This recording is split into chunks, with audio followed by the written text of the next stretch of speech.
Good afternoon.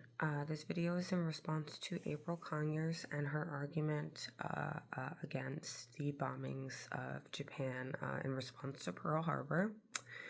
While the bombings of Hiroshima and Nagasaki had devastating human costs, in the context of total war, they were justifiable and perhaps one could say even necessary. Um, uh, Decision to end the war swiftly and prevent greater loss and casualty in the greater scheme of things. There is no doubt a huge moral cost, but war requires difficult and strategic decision making. When we talk about military necessity and lives saved versus casualty, the bombings in many ways shortened the war and forced Japan to surrender because of the mass casualty, and prevented what would have likely resulted in a full invasion by the United States on Japan's home islands. In Operation Downfall, the Allied invasion of Japan would have been extremely costly, not just to the Japanese, but also the United States. There are estimates that suggest that tens or hundreds of thousands, or perhaps more, of lives would be lost in the invasion, which in the grand scheme make the bombings a lesser evil. Japan retained significant military capacity even after conventional bombing. So the undeniable blow that these bombings had was significant and pushed surrender, especially in a culture that did not believe in surrender.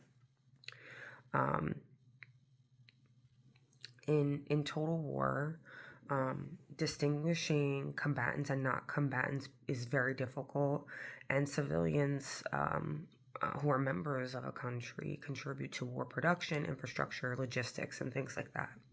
Bombing targeted cities that had military significance is sort of a strategic measure in warfare.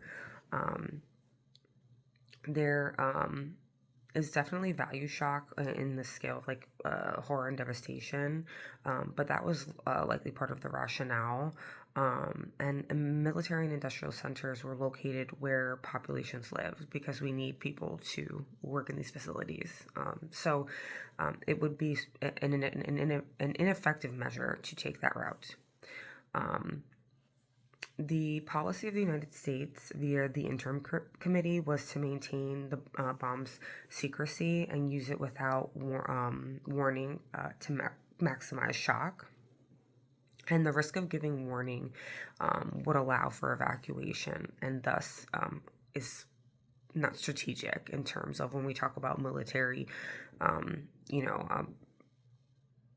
pragmatism and just all over things that strategic things that you would do during warfare. There's also a factor of the role of the Soviet Union, and there's some argument that the Soviet Union's declaration of war in Japan was a huge factor in Japan's surrender, and it wasn't just the bombs. And for U.S. Lawmakers and decision makers, the bombs were also understood as accelerating surrender before the Soviets were able to expand into Asia further. So this is multi-layered, and it's not just necessarily about responding to Pearl Harbor. It's not a justification that the bombings were good, but a calculated and very harsh measure of warfare. And I think in the grand scheme of things, when we talk about numbers of casualties, were a lesser of many probably very awful options. like many war arguments, there is a lot of ambiguity and complexity um, when we talk about measuring um, how many lives we're willing to be comfortable taking. And so I don't make the argument as necessarily black and white.